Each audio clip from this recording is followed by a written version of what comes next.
All right, so obviously this is a little bit different than the typical body signals workshop that I know many of you have attended at some point. I'm really excited to have Danielle here. She's one of our awesome practice members. She knows how to make this stuff. She's going to teach us how to make it. She's got samples of everything we need to make it. So I just want to talk a little bit about gut health, because you know that we're on a mission to change healthcare in this society. And when I say healthcare, you guys know what I mean? Yeah. We call it healthcare in this country, but what do we really got? Pill pushers. Yeah, sick care, right? When do we go typically see the doctor? When you're sick. Is when something breaks down and we've lost our health. And that's typically where I meet people the first time. That's typically how people approach their health. And we know there's a lot of research coming out, and I know that there's going to be a lot more, that the gut is very, very important when it comes to your health and your immune system. And in fact, we talk about the brain and the spinal cord a lot in this office because we're chiropractors. We focus on addressing people's health through proper nerve integrity, communication from the brain on to the rest of the body, and the body right back up to the brain. But what some of you might not know is your digestive tract actually has its own facet of the nervous system that runs pretty much by itself. So it's that important that, something going on over there? No. Okay, looking over there like there's something sneaking up on me. So it's really, really important. And there's a lot of research coming out that's come out, and even in the past, coming out in the future, that really speaks to the gut. And one of the great things about kombucha, which I'm sure Danielle is going to talk about a lot more, is it's really healthy for our gut. We have bacteria inside of our gut that we're supposed to have to help us break down things, absorb nutrients and all that. And keeping that culture alive and thriving really helps to improve our health.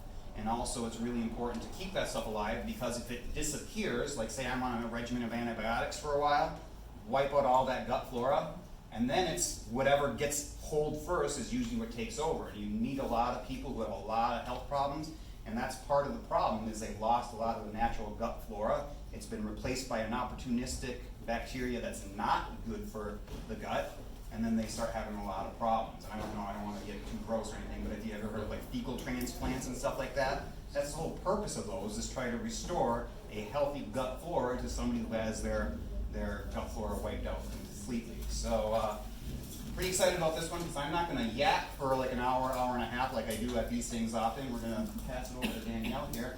Real quick, I'll answer your question. Omeprazole. Can you get off from that if you drink this? Off of what? Omeprazole. Prilosec. Oh. So those are the types of things I never tell anybody, even with chiropractic. Now, we have a lot of patients who have severe heartburn, chronic heartburn, GERD, whatever you want to call it, and they get relief from chiropractic. Because if there's irritation on the nerves that come off right around here, those control things like your stomach, your esophagus, if you remove that irritation, those organs start working like they're supposed to, problem goes away. But I would never tell somebody, hey, you have heartburn, I'll adjust you and I'll cure your heartburn. Right. I always phrase it from the stance of, hey, I'll check out what's going on with your spine. If there's anything going on that could cause a disruption to your health and how the body's supposed to function, we'll fix that. And then when we fix that, lo and behold, a lot of things go away that we want to go away. And we see that a lot in the office also, where someone doesn't tell me about their heartburn. Or the classic example I use, a guy with erectile dysfunction. Very, very rare when I'm sitting with him on day one that he's going to tell me about that. But he's at week 3, 4, month 2, whenever it is, and something starts working again, then I usually hear about it because someone's pretty excited about that. So that's just one example of how the body's designed to be healthy. It's designed to heal, but it's all coordinated through our brain, our spinal cord, and everything that branches off of it. So from that stance, addressing proper gut flora and helping with that, I could see how it could help. Now, acid reflux, I know that's more of a stomach, esophagus issue, where the probiotics and stuff, they come more into effect as you get down into the intestines more. So that's where I would be a little bit leery to make that connection. But the healthier your gut is, the healthier the gut is, ultimately the healthier you will be. And then if we're doing, and it's all about, if you guys remember that spectrum, remember that's the wellness spectrum? We have sick on this side, you have neutral, and then we have well, where everybody wants to be. And I meet almost everybody that comes in the office, I meet them over here. And it's all about disrupting the bad behaviors that are going to keep pushing them that way. And we always talk about you're always on that spectrum and you're always moving on that spectrum. So I'm either making decisions that are going to push me towards not being healthy, or I'm making decisions that are pushing me towards being healthy. And then if you think the concept of like compounding interest or something like that, if I'm making lots of decisions that are really unhealthy, now it's not just pushing me, now I'm starting to get some momentum going in the wrong direction. So even if I start making some beneficial health changes, that might not stop the progress, it might slow down the rate at which my health is deteriorating, but then it's all about trying to stack the deck in the favor so we start moving in the proper direction. And that's ultimately why we do these workshops every single month. We usually pick a different symptom, body signal is what we usually call it, like neck pain, back pain, weight loss, or something like that. But we like to do fun workshops too, and this one's more of the fun workshop where it's just not going to beat you over the head with chiropractic 101 like I do at every single one of them. I'm not going to go into like anatomy and physiology in depth like I often do in a lot of them. It's just going to be, we're going to learn how to make some kombucha. It's going to be good for our guts.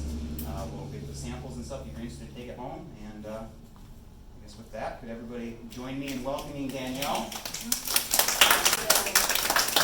All right, does everybody have materials with them, just so you can kind of follow along? Most of what I'm going to talk about is right here or is easily found on the internet, and I put a list of resources that I used to create this on the back, but also you can do a lot of your own research too, and you can find a lot of different information.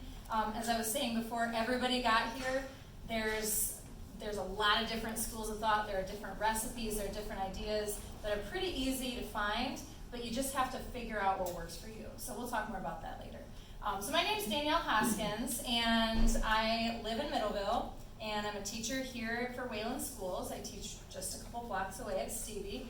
I have been enjoying kombucha for a very long time, and I started making it myself probably around 10 to 12 years ago, and I started just doing some research into how to do it, and I thought this is a lot easier, and it seems like it would be way more inexpensive than buying a $4 bottle of kombucha every time that I want it. So I did some looking online, and I found a lady in Florida who had a SCOBY, which stands for Symbiotic Culture of Bacteria and Yeast, and looks kind of gross, looks like a little chunk or like a jellyfish, people have called it. It feels squishy as well, but I found a lady who had it, and she mailed it to me, and I gave it a try, and my first try didn't go very well, and I had to pitch the whole thing and start over again, and that might happen to you too if you're going to try to do it, but that's okay, because it's really a matter of trial and error before you get it just right sometimes, as with a lot of other things. So I started making it, and then I had to start over again, and then I made it really successfully for a long time, and then about 3 years ago I built a new house. And so when I was building a house, I transferred my whole process into where I was staying, which was a trailer in my yard while I was building my house, and I got contamination, and again, I had to pitch the whole thing and start over again. So the culture that I have now has been alive for about 3 years, and I built a relationship with a couple of people online just through like Facebook groups and things like that, so I was able to get a hold of it pretty easily. And then once you have it and it's going, then it reproduces, so you end up with a lot of it and then some to share too. So I want to talk a little bit about the history of kombucha and what exactly it is. And as Little power switch on this side there, Danielle. On this? Oh, I see it. All right. Maybe.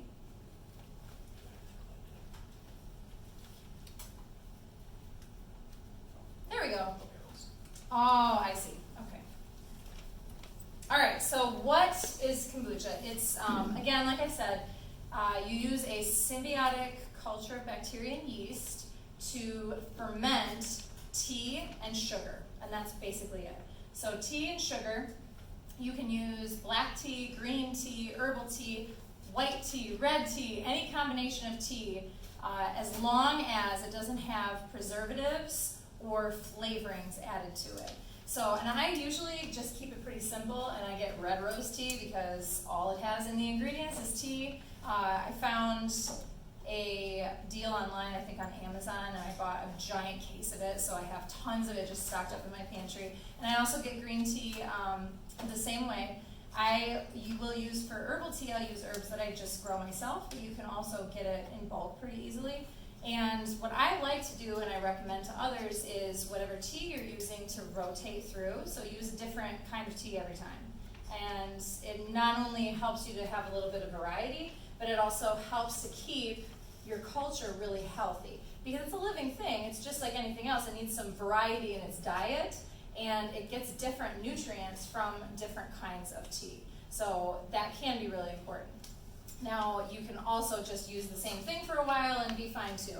It's pretty flexible, and it's pretty, once it's established, it's pretty strong, it's pretty hardy. So I found, unless you're not being very sterile with your environment, it can be pretty hard to really mess it up so that you can't come back from it too. So what you do basically is you make your tea, you make it very sweet with the sugar, then you let it sit and it ferments. And during that time, the culture, bacteria and yeast, is eating the sugar. So if you let it sit for long enough, it'll eat all the sugar, and what you'll have is a really, really vinegary liquid left over. But that's where the experimentation comes in, because if you like it to be really strong, and I usually do, when you like it strong, you just let it go for a little bit longer. And if you don't like it that strong, then you just figure out when the best time to stop and put it in bottles is. So it, again, has a lot of flexibility, but that's the basics. So fermented tea. Now the history of it is really interesting, and I know this is going to be really hard to read it, but the first recorded use, and I do have some of this in your pamphlet, the first recorded use was in 2021 BC, and there's even some mention in historical documents. Even the Bible has a mention of a vinegar drink that was made and enjoyed. So it's pretty cool how often it pops up in history where people were consuming a beverage made from a fermentation process. So the name kombucha, it actually comes from a Korean physician named Kombu, and cha means tea in Japanese, so that's where the name comes from, is putting those two things together.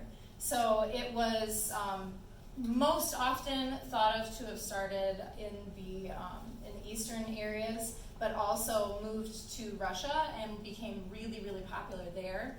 And people were making it in their houses pretty much everywhere. And then, of course, during World War II, tea and sugar became a lot harder to get during the war, and so it went through a period of not being as widely available. And then in the 60s, some more studies were being done on the benefits of probiotics and yogurt and other fermented products, and so it started to kind of make a comeback during that period. Then in 1995 was America's first brand of kombucha that was being sold. Now for a really long time, you could only find it in health food stores, and it was actually not even at every health food store. But over the years, it's become increasingly popular. There are a lot more commercial brands making kombucha. Now you can find it at the gas station. You can find 2 or 3 different kinds at the gas station. You can find tons of different flavorings.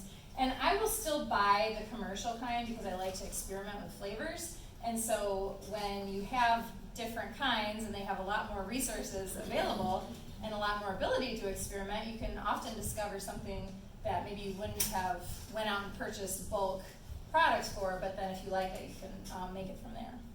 So it has a really interesting history, and there's a lot more to it. And then of course there's always speculation about how it originated and what exactly the culture comes from. There is a theory that it is closely related to the chaga mushroom, which grows almost exclusively on birch trees, and it is actually pretty popular in Michigan and has a lot of benefits to it. And there was some theory that I read about how people would collect it by putting out open jars under birch trees, and that's where the original SCOBY came from. But what most often happens now is people are doing just like what we're doing, dividing what they have and then spreading it out to other people. So that's usually where you're going to get it. You're not going to go out and put a pot full of liquid under a birch tree to start your SCOBY. So as far as health benefits go, there are a ton of different things that people claim that it helps with, but again, you don't ever want to say, yes, this will definitely do all of these things. You really have to listen to your body and how it affects you. But what I can say is that there's been a lot of research behind it, and even specifically with the tea itself. The nice thing about kombucha is that you're going to enjoy all of the same benefits that you get from drinking tea. And we know that there's a lot of benefit, especially with green tea, and that has been proven and studied over many, many years and recommended for all different kinds of ailments and difficulties that people have. But the two things that I find to be most interesting about the benefits of kombucha is that in your digestive system, between 70 and 90% of your serotonin that you use in your body comes from your digestive system. So that right there is a good indicator of why that's such an important system to keep balanced and to keep in good working order. The other piece is the ability to absorb nutrients. Our diets often are full of really unhealthy food. If you're going out and you're getting fast food 2 or 3 times a week, you're doing a lot to damage all of those bacteria that you need in order to properly absorb nutrients from the good food that you eat. And so what kombucha does is it helps you to better absorb those nutrients. Now, a friend of mine who I got her started making her own kombucha probably, well, it would have been a little over a year ago because it was right around summertime coming up, and I just got her all the stuff together and I went to her house and showed her how to do it. And she had been having some issues with iron and having an iron deficiency, and so she was going in and getting infusions regularly. And after about like 5 to 6 months of consuming kombucha that she'd been making, her doctor noticed that her levels were getting closer to normal, and she was really happy with that, and talked to her about what she'd been doing differently in her diet. And she said, well, really the only thing that I'm doing is now I'm drinking kombucha all the time, and I drink it every day. And so her doctor decided to do a little bit of her own research and find more information, and what she determined was that the kombucha was most likely helping her to better absorb the nutrients that she was getting through food. So it really helped her in that very specific area that she wasn't even expecting. She just wanted to drink kombucha because she liked it. So oftentimes you can find that there's something that is affecting you in a negative way, and it can be more closely tied to not properly absorbing nutrients that you need, and kombucha helps you along that way. So, and again, if you can't read it from where you are, detoxification, improving your digestion, promoting weight loss, protecting your liver, helping to balance cholesterol levels, preventing heart diseases, diabetes, working on the blood sugars, prevention of cancer, arthritis pain, enhancing your mood, boosting immunity, antimicrobial effects, treating asthma, gastric ulcers, and improving overall cellular health. Now, these are just claims, again, and things that people report that they have received in benefits from kombucha. But it's pretty amazing. There's a big long list of things that it can help with. All right, so now we get into the fun stuff of how to make it. So the first thing that you need all of your tools. Besides the SCOBY, which I've already talked a little bit about, and I'll show you a little bit more on, you need some pretty basic tools. And like I said, you can make things as complicated, as pristine, as like special as you want it to be, or you can be really, really simple with it, and it doesn't have to be that hard. So I use pretty much just things that I either found, recycled. I didn't do very much special ordering of anything. So it's all things that I either had, like my pots that I use, and this pot, I know that if I measure up to the handle, it's 2 gallons. So that's how I will measure a lot of times, but I also, if I want to just do 1 gallon, I use an old apple cider jug to measure out my gallon of water. Then for my second ferment, I recycled some swing top bottles that I got at Aldi's, and there was some, like a lemon mix that my son really liked, so I just cleaned them up, and I used those. For my filtering, I think this one's from the dollar store. These ones I ordered online because they're made with nylon. I like to use wood as much as possible, but again, it doesn't have to be perfect. I've had a lot of success not necessarily following all of the rules of kombucha that people might tell you. So I do use a metal funnel and I use a metal pot, and I've never had a problem with it. So, but again, you can follow guidelines as closely as you want. It's really just a matter of figuring out what works for you to make it easy enough to do. Because a lot of times people just get stuck in the complicated pieces, and then you don't move forward with it. So, and then of course measuring cups. If you're gonna do loose leaf tea, then you may wanna get reusable tea bags, or the kind that are attached to a chain that you would drop in. So this is kind of your basic to make materials that you need. But you also need some kind of a crock or a glass jar. And this one I just got, so I haven't actually used it for kombucha yet, but I found it at a thrift store, and it had a spigot on it that was really gross. It was a plastic one, it was all chipped, and I didn't know if it would hold water. So I just bought this one, the metal one, on Amazon, and it was $12. And it was really easy. I just screwed it right in, and now it's gonna work great for kombucha. And I have a crock that I already use, but I like to do a lot of experimenting and trying different kinds of sugars and different kinds of teas. So sometimes I'll have a couple batches going at once. And I also have a family who really likes it, so I go through it sometimes. So you'll need some kind of a crock, and then you'll also need some way to cover it because it needs to breathe. There has to be an exchange of gases in order for it to properly ferment the liquid. So this piece, I just found it online, and someone made it, but you can also use a dishcloth or a couple layers of dishcloth. You can use coffee filters. My favorite rubber band to put around is a hair tie. So I just use a hair tie to hold everything in place. A new one, not one that's been in my hair. But you can use rubber bands, you can put them together to make it bigger. On my big crock that I have is a little bit too big for one hair tie, so I just cut two of them and tied them together. And I've been using that same one for 2 years, I think. But I also have this one that I'll use for now this crock, but a different one I was using it on before. So you'll need this for your first fermentation, and it should be made of glass and not plastic, and that's just because your kombucha is really pretty acidic and it can leach out from the plastic, stain it, discolor it. It just doesn't last as long. And it's really nice to have a pretty crock sitting on your table too instead of a plastic jug. So I like to have that as well. So you'll need, yes? Does it have to be a crock? No. You can use a glass Yes. jar. Yep. Does it have to be darkened or like, Oh. you can't see through it? No, it doesn't. It's nice if it is. You're going to end up having less chance of heat exchange when you have a really thick ceramic like this, but clear is fine. I have my SCOBY hotel, which is where I keep all of my extra before I divide it up. That one's just a clear pickle jar that I cleaned out and I put coffee filters over the top of it. I'll have a picture of it in a little bit. So, so you have all your materials. You have your crock that you're going to be fermenting in. You have something with a closable lid that will not explode for your second ferment. And the reason why I like these swing tops is because if there is too much pressure built up inside, then it's not going to explode.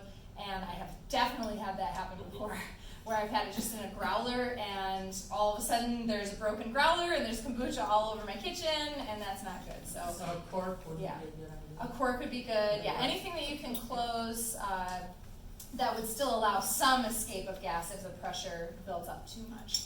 So you have all your materials, you have your SCOBY, and you need a little bit of starter liquid to get it really going, strong and healthy. Now I brought in 2 different bags to show you. Often your SCOBY that is actually fermenting the liquid is called the mother, and then the SCOBY that forms at the top, at the surface, is called the baby. So they do look a little different. So this is an example of a mother, and you can see, and I'll actually pass it around if you're really careful and don't squeeze too hard, because it will all come out. So you can see that it's kind of a brownish, and that's because there's a lot of yeast in here that's been developing, and there's kind of some stringy stuff that's growing, coming off of it, and it's just a little bit darker. Then the baby, you can see, is really white. It's got like a lighter color. There's more of the yeast on it, but not nearly as much as with the mother. Now these will both be able to create kombucha, and eventually when this one has been used for a while, it will start to look more like this. Now when you're making your kombucha, you want to kind of keep an eye on how much is being created. because if you have too much SCOBY, if you have too much of that culture, then first of all, your end product is going to be ready really, really quickly, and so your timing will be off, and you'll end up with something that's usually a little bit stronger than you're anticipating. So you want to remove the baby SCOBY as you go along. And it'll become pretty obvious. When it's about as thick as that one is, that's about the time to take it out. And you can save it, you can give it to a friend, you can compost it, you can feed it to animals, you can eat it yourself. Some people make jerky out of it. I tried it, I did not like it, so I don't do that myself. You're gonna get a baby every time you make some? Not every time. So when you make a batch of kombucha, as it ferments, more of the culture it's reproducing, it's eating that sugar, it's growing, and it will create a film on the top. And I would say that you're going to end up with a thickness like that one that I pulled after probably 4 batches of kombucha, maybe a little bit more. So that's, I mean, if each batch is 2 weeks, then you've got like a good long period of time before you have to remove it at all. So really, because I've been doing it for so long, I end up with so much of it, and I have like multiple things going in my kitchen, so that's why I end up with so much, but usually you don't end up with a ton of it. So, you've got your materials, you have your culture, you're ready to get started. The first thing you're going to do is just make a really strong tea. So, my measurements that I put in your brochure there are for a gallon. I would recommend when you're starting off, maybe starting a little bit smaller, just so you can get an idea of how the process works and how you're going to utilize your tools best. I can tell you the first year or so that I was making kombucha, I made terrible messes all over the place. And I feel like now I've got it pretty much down to a science where I can do it in my kitchen and I won't spill any of it, and I can keep things pretty clean. But sometimes you have to figure out what your capacity is too. And also, if you're making 2 gallons at a time, you know, you have to know how are you going to pour it, how are you going to get it from point A to point B. So first thing I do is I fill up my pot. Depending on what I have going on, sometimes I'll do 2 gallons at a time, and then I'll use a gallon with the kombucha to make my new batch, and then I'll take the other gallon and I'll just stick it in the fridge. And then that way, 2 weeks later, if I already know that I'm going to be really, really busy, then I've already got it ready to go and I don't have to wait for it to cool down. It's already ready to pour right in, and I can do a quick transfer over. So you boil your water, you bring it just to boiling, just like you would for tea. Boil it, and then you're going to make a really strong tea. And usually what I do, thank you, usually what I do is depending on the kind of tea, black tea obviously comes out a little bit stronger. Herbal tea I want to put a little bit more in to get more flavoring. I have a lot of mint at my house, so in the summertime that's one of my favorite things to do is to make a batch of just mint-based kombucha because it's got a really fresh taste to it. But you make your tea, and I would say between 8 to 10 per gallon tea bags. But again, depending on the kind you use, depending on the taste that you like, you just experiment with it. And then I'll take a clothespin and just pin the tea bag tags to the side of the pot so they don't fall in. But of course, if they do, you just scoop them out. So then I let it steep for a long time because I want it to be really strong, keeping in mind that you're not drinking this product. So if you aren't really a big fan of super strong tea, that's not what it's going to taste like when it's all done, because the culture is going to actually consume some of that tea. So you aren't going to have as strong of a flavor. So I make my strong tea, I let it cool down just enough that it's not going to like burn my sugar, and then I scoop out the tea bags and I put in 1 cup of sugar for every gallon. And again, you're going to find on the internet different recipes for it, but I found just based on experience that is a good ratio. So 1 cup of sugar per 1 gallon. You'll also find lots on the internet, like you have to use unfiltered water and well water. I have well water, so it's pretty easy for me, but you may want to pay attention to what your system is, like if you have reverse osmosis or anything special like that. But again, it doesn't have to be as complicated as sometimes they make it sound. But as long as you have clean and pure water, and not distilled, it's better if it has a little bit of oxygen in there.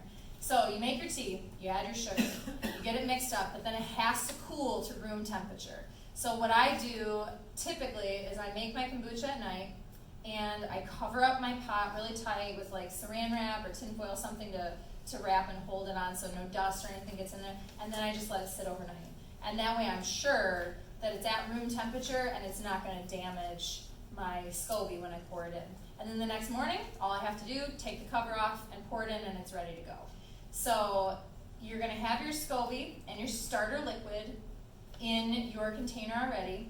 You don't have to have one that has a spigot, but this is when I was talking about making giant messes. I had just a pickle jar that I was using, you know, the big glass kind, and that was making a big mess to do. So I found that using the spigot is a lot easier to keep things clean. And then all you have to do, once you have your room temperature, strong, sweet tea, is you put your mother and your starter liquid in, or if you're using it consistently, you just leave it in, because you don't drain it all the way, you just leave a little bit of liquid in the bottom, and then you pour in the new batch. You want to leave a little bit of space at the top, just so that it has some room to breathe and it doesn't rub up against whatever your covering is, and then you let it sit. So once it's there, you want to let it sit for between a week and a half to 2 weeks, depending on the strength that you like. And this is, again, where you have to really experiment with how you like it, how strong you like it. And some people, like me, like it a little bit more tart and vinegary, and other people like it a little bit sweeter. The sample that I brought for you guys today, I made a little bit sweeter or sweeter to me, it may not be to you, because I know that if you aren't used to having the homemade, it definitely tastes different than the store-bought, which is made in such a large amount at a time. So you let it ferment, and that's called the first ferment. And what it's doing during that time is it's consuming the sugars and reproducing. There's some of those stringy yeast pieces that will be in your finished product that you're going to want to strain out. And it's basically changing the liquid into kombucha. So your next step is going to be a second ferment, and this is where you get to add the flavoring. So after about a week and a half to 2 weeks has gone by, then you're going to put it into a bottle that closes, either swing top bottles or, and these again are my favorites, or you can do just like an old wine bottle with a cork in it. You can do a growler. I usually don't put it in a growler when I'm doing my second ferment, unless I have the lid on loosely enough. This is where you're going to get carbonation in your bottle, because this ferment, you have it closed up, so as it's producing carbon dioxide, it's not breathing, it's staying right in there. So you're going to end up with a little bit of carbonation from this. And again, that's a matter of taste. Personally, I don't like a lot of carbonation, but my friend that I was telling you about earlier really likes carbonation. So she'll do her second ferment for a whole full week afterwards. I usually do my second ferment for maybe 2 or 3 days. And then I stick it in the fridge, and once you put it in the refrigerator, then it stops fermenting. So that's how you stop the process, so it doesn't just keep right on going and turn into vinegar. So you have your first ferment that lasts a little bit longer, your second ferment, a shorter period of time, but this is where you add in your flavorings. And like I said before, I like to buy the store-bought kind because there's always really fun combinations that they come up with, and that gives me ideas for what I might like to try. But some of my tried and trues, I brought some so you could smell them if you wanted to, and think about what you might like to try for flavorings. But I do a chai mix, and I do cardamom, clove, and cinnamon. And I really like this one a lot in the wintertime, just because it's kind of that warming flavor to it. I also use cinnamon that I buy big bulk bags of broken sticks, because it can be really expensive otherwise. So I'm always trying to look for deals for dried things. Some things I grow too in my garden. I have a pretty big herb garden. I do lavender a lot, and that's just, you know, a matter of personal taste of what I like. And then rose hips and hibiscus, and then also dried fruit. So this is pineapple. And I always keep an eye at the grocery store when there are fruits that go on sale because they're getting a little bit too ripe. And then I just chop them up, stick them in my food dehydrator, and then I have the perfect ingredient to make kombucha with, because they rehydrate really easily and they add a really nice flavor, but they're in small chunks, so they're easy to get out and put through a strainer as well. But you can also use juice, any kind of 100% juice, and you just have to be careful that it doesn't have any other additives in it to damage the beneficial probiotics that are and bacteria and yeast and things that are in the liquid. So you don't want anything with preservatives in it. But you can use pretty much any 100% juice flavor that you like to add to your kombucha. Again, this is a matter of preference and what you like, and you just have to experiment with how much you add into your second ferment, and if you add other things as well. So what I brought today for a sample, I put maple syrup in, and it's local maple syrup from Circle Pine Center, which is in Delton, and they do like big maple syrup making workshops every year. So I had some of that, and then I used lavender and hibiscus as well, and I like that tart of the hibiscus. So I thought that was a pretty good combination, but again, you can just experiment with whatever you like for that next step. Now, I also hold on to all my bottles like this, and I wash them out, and then this is what I would carry around. So I might have my second ferment in a swing top, but before I leave for the day, I would either pour it in here, or after my second ferment is done, I might just repackage it into smaller bottles, and then that way I can just have it sitting in my fridge and I can grab it out whenever I want it. So that's really it. That's the basics of it. The last thing that you do need to know is to strain it. When you have ingredients added that are in big chunks, like anything dried, if you're not using juice, you want to run it through a strainer. And again, that recommendation is to let it touch as little metal as possible. So I found nylon strainers that work really well. But again, too, I don't always use them. It depends on if they're dirty, if I've been using them, and I've got a bunch of different things going. I use them for other things too. So I have a couple metal ones that I use as well sometimes. And you can do it, if you're going to take it right out of the big bottle, you can pour it right over your cup if you're going to drink it like that. Or if you're packaging, I'll use a funnel and I just prop it right up over the funnel before I pour it in. And then that catches any material that I don't want to be chewing on later.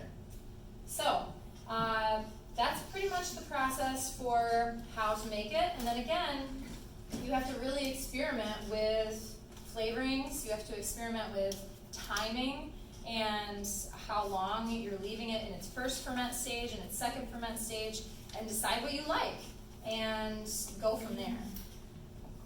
Yes? In the first ferment stage, is there a way to look at it and see if it's actually working? Oh yeah, absolutely.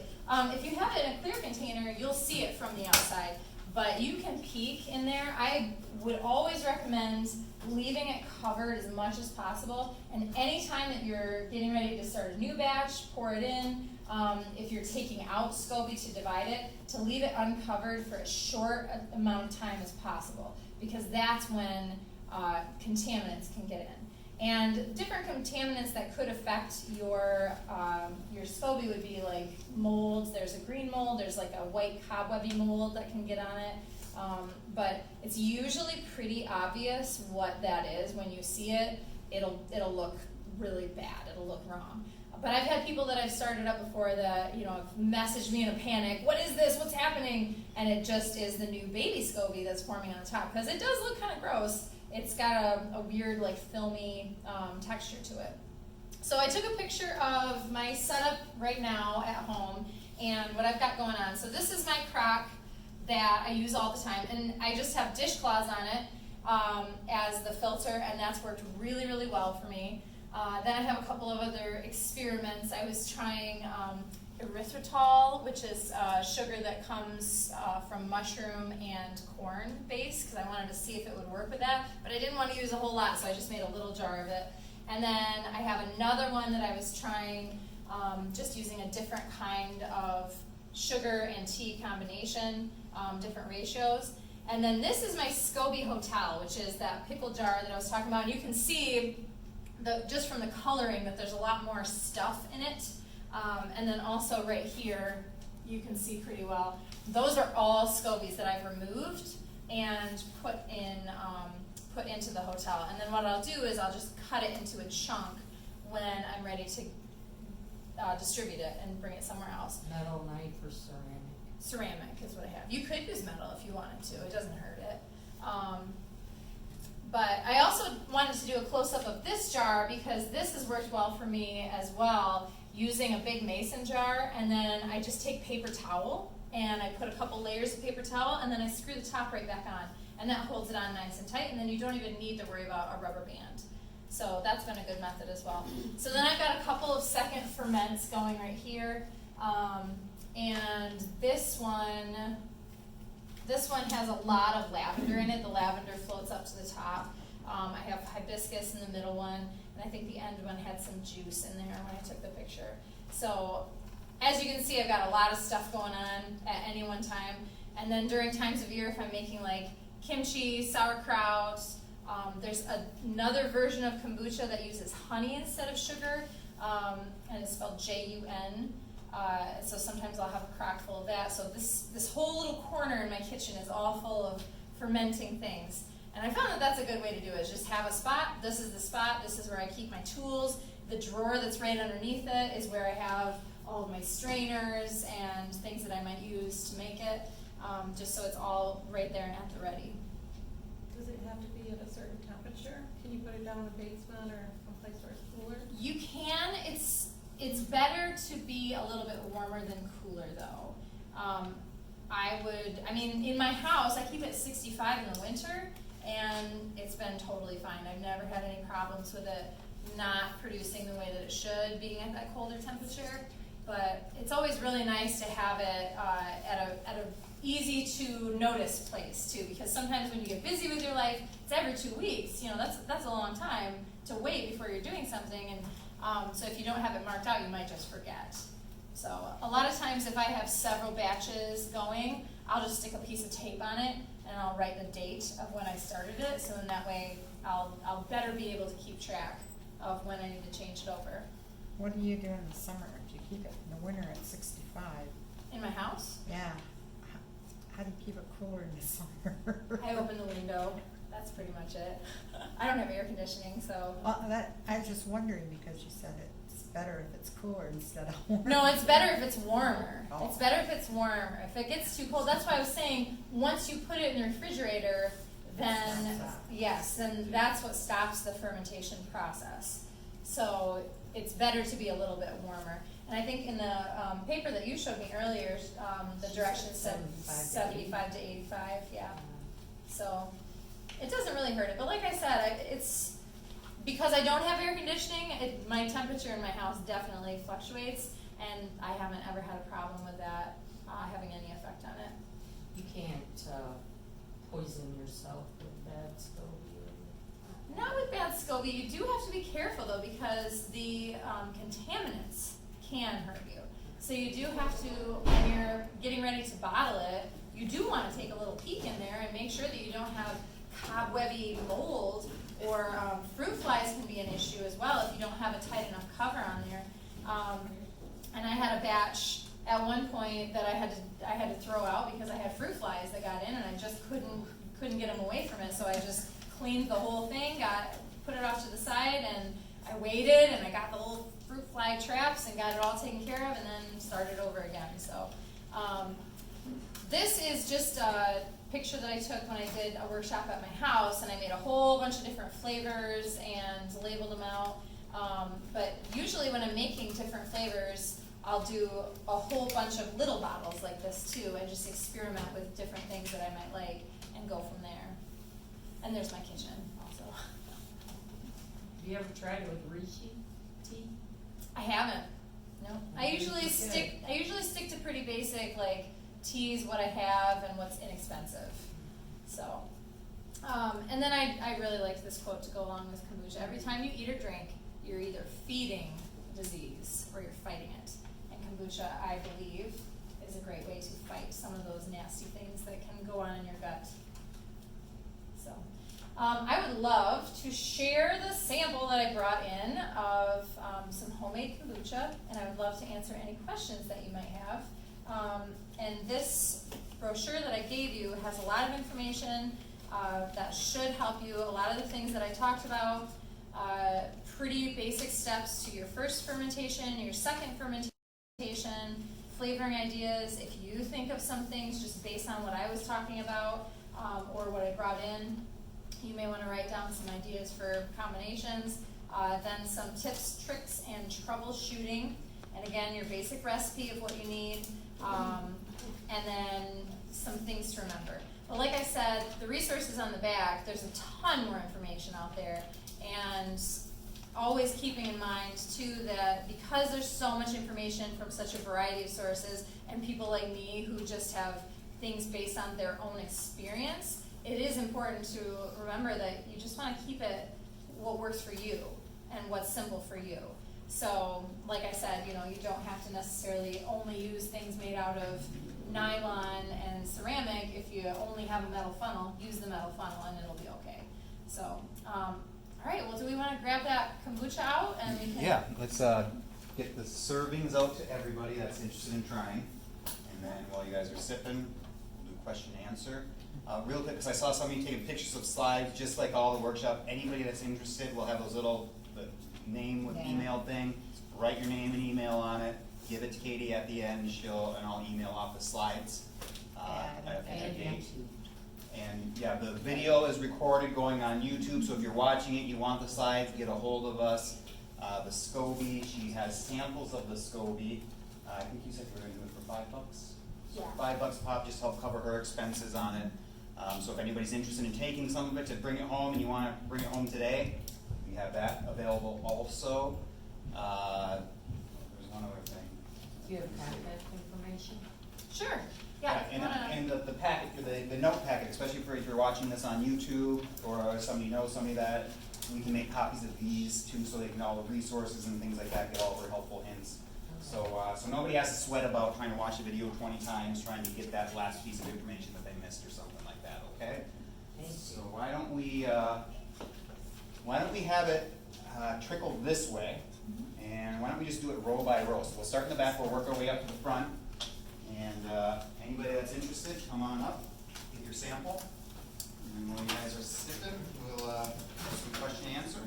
And feel free to give a sniff to any of the herbs and things that I brought, because I know like some of them are not necessarily typical ingredients that you would come across every day. How do you clear for the stove if we're not gonna use it right? Oh, actually, so this SCOBY, I put in a little bit of extra tea, so it's probably good to sit for like 2 weeks if you wanted to gather materials. Yep, just room temperature, just don't put it in the fridge. And oh yeah, just as a quick reminder, we are recording it live, so if you guys don't want to be on the live video, or it's not live video, but the video is going to be posted to YouTube, just don't walk in front of the camera here. I'm shy.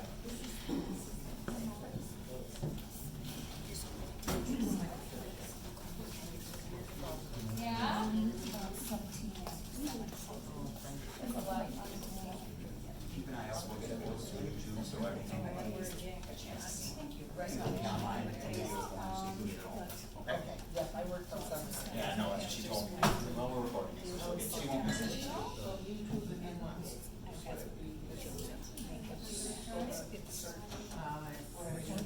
both our websites?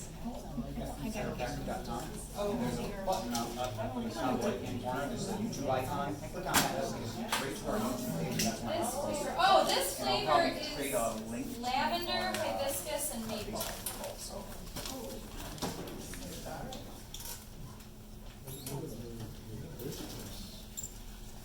I did make it a little bit sweeter, just a splash.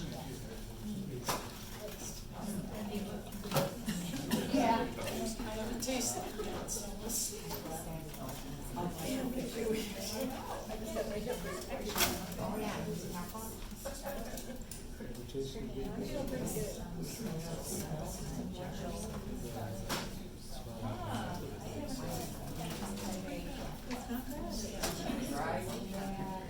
Dry ginger is great, any dried herb, yeah. Fresh, yeah. Oh, absolutely. Got a little zing to it.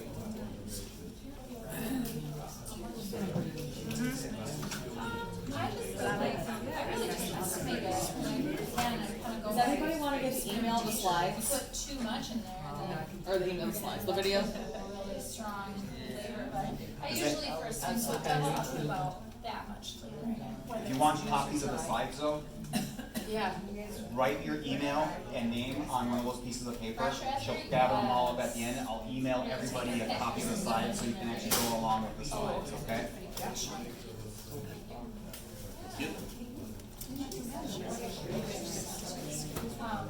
My name is right there, but, email. Me, I'm gonna DA. make sure.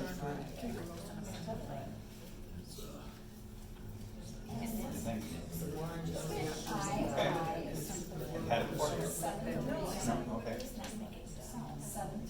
Oh, but I got a lot of good issues. So,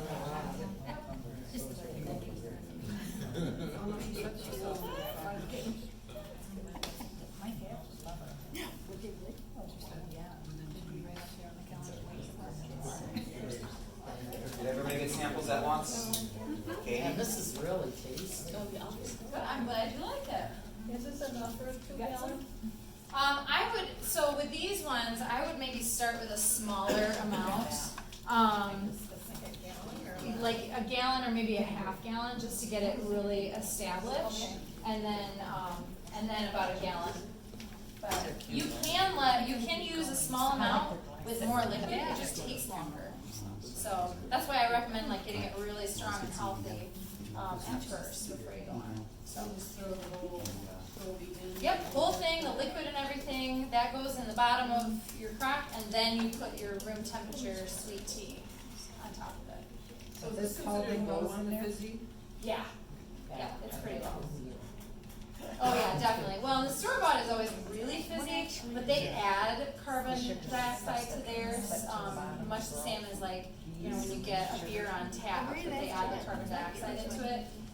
So I can't ever get it quite that fizzy, but I've had it pretty fizzy before. I just don't particularly care for it that way, so I usually don't process it in the second for that long. Can you add honey instead of sugar? That's a great question. Because I used to make it with honey. So you were most likely, if it was being successful, you were most likely making a different drink. And I'm not 100% on the pronunciation of it. It's called Jun, and it could be either Jun or Hyun, depending on who you ask, I suppose. But that is a culture that actually eats honey instead of sugar. Okay. But you don't want to use honey in this culture because of the antimicrobial properties of honey, and it can actually damage the SCOBY. So it's a different culture that processes honey, which has been around for a really long time. That's so good. Yeah, I like that one too. So you use sugar with this one, right? This is sugar. Yep. But you can use any sugar. You can use white sugar, cane sugar, brown sugar. Brown I put sugar. Yep. Okay. Yep. Just not honey. And I've experimented with, like in my picture, I have one with the erythritol, which is derived from mushrooms and corn. And the experiment was okay. It was not great. So usually just regular sugar works better. Yeah. And then you use the black tea. I use black tea, I use green tea, I use combinations, I use herbal tea, so you can use red tea, white tea. Is it caffeinated tea? Yeah, as long as it doesn't have preservatives or flavorings added to the tea itself, because you don't want to add anything else other than tea and sugar that could damage your SCOBY. How much can you drink of this a day? That's a good question too. You kind of have to build up to it. I mean, certainly you could just buy a bottle and drink it, but you may regret it because it gets things moving. So, I mean, I drink it pretty much every single day, and I'll drink 2 of these a day sometimes, and it doesn't bother me at all. But some people, it just depends. Like you have to get used to it, and especially if you're reintroducing all these beneficial bacteria into your body, then it's going to turn everything onto overdrive. So, and there's some different schools of thought about how much is too much of it, but it's just like with anything else. You just want to really gauge on how you feel, and just try a little bit, and then if you still feel good, and try a little bit more the next day. Like the fruits and vegetables, do you have to have them dried? Nope. Flowers? You can put fresh in there too. So like when I have a lot of raspberries, sometimes I'll do a raspberry one. I And have just, a ton of blackberries and Yeah. raspberries, that's what I wondered. The other thing you wanna do is maybe like squish them up a little bit, just to get the juices out. So, but fresh is great, fresh fruits. Oh, and actually, if you let your kombucha go for too long, so we are very involved with 4-H and the Berry County Fair, and so during fair time, sometimes the kombucha gets forgotten and it's fermenting for like a whole month and I just don't have time to do it, and it gets super, super strong and it's just like vinegar. So when that happens, then I use it as a marinade for meat. And I'll take the kombucha out and then I'll put it in the fridge overnight, and I'll put like garlic and jalapeno and onion and salt and pepper and just mix it all up, and I'll let it sit for a day to absorb those flavors, and then I'll marinate meat in it. So you can do a lot of other things with it too, even when it's really strong. Or use it like you would use vinegar. And I've seen things online where people use it as like a hair rinse, or they use it for cleaning and put it, you know, with other ingredients to clean their house. So I don't really like it in my hair. I tried that once and I wasn't a fan. It was, yeah, it was a little stinky. So I'll just stick with shampoo. Well, if that SCOBY, they say originated from the chaga mushroom. I wonder if you could use like reishi tea, like I have reishi mushroom, I make reishi tea. I wonder if you could do that. You can try it. Yeah. And that's kind of the nice thing about making it yourself is you can try anything you want. And like what I do where I split it up into different things, when I'm doing an experiment, I just take one of the baby cultures and I use that for the experiment. So I still have my original that I'm only ever putting tea and sugar, but then I can experiment with other things too, like maybe a mushroom tea. So What about a powdered tea, like matcha? you can try it. I've never tried it, but you could. Interesting. Yeah, like I said, you just gotta think about the things that you might like and experiment, and if the experiment is bad, you don't have too much invested in it Throw it too. away. You just throw it away and start over. Right. Mhm. Well, if you threw it away, then your SCOBY would be bad, or are you talking about the second one? Well, if you're experimenting though, you want to experiment with the baby, with Yeah, the new with one. a Yeah, newer so that way you SCOBY. have one that is gonna keep producing more for you. And I'll save those and wash them, so maybe we'll stick them in a box or something. Oh yeah, these are cute. Thanks. I got them for New Year's Eve party and I've used them again. They're great. Any other questions? One of my favorite teas is oolong tea, and it says it's a fermented tea. What process is, and it's in a regular tea bag. You can use that to make your, But I mean, it's fermented already, right? oh, I see. I mean, it's not gonna, Mm. I think you probably could. The tea, you're talking about tea, like dry tea, Yeah. correct? And the flavor of oolong kind of, a little bit of this flavor kind of reminds me of a flavor of oolong that's different from other teas. What is happening though is it's fermenting by eating the sugar. So the tea itself isn't gonna have a huge effect. The biggest benefit of having the tea in there is it is actually feeding the SCOBY nutrients and tannins that it needs to be healthy.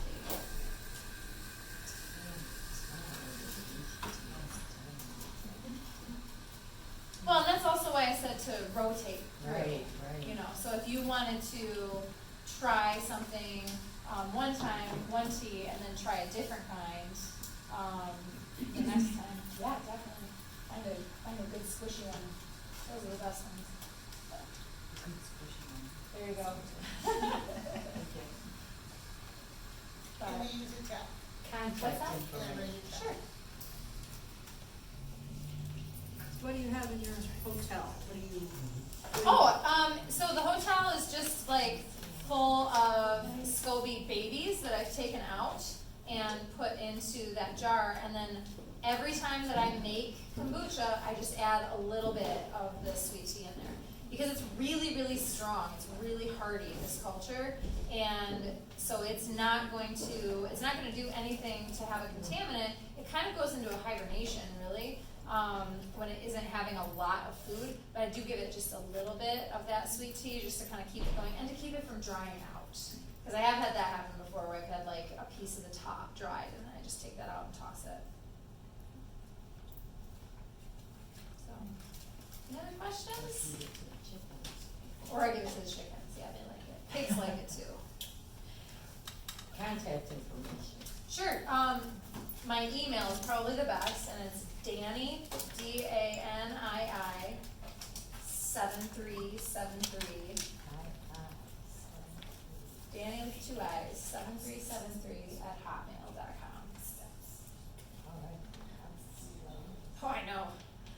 That one's been around for a bit.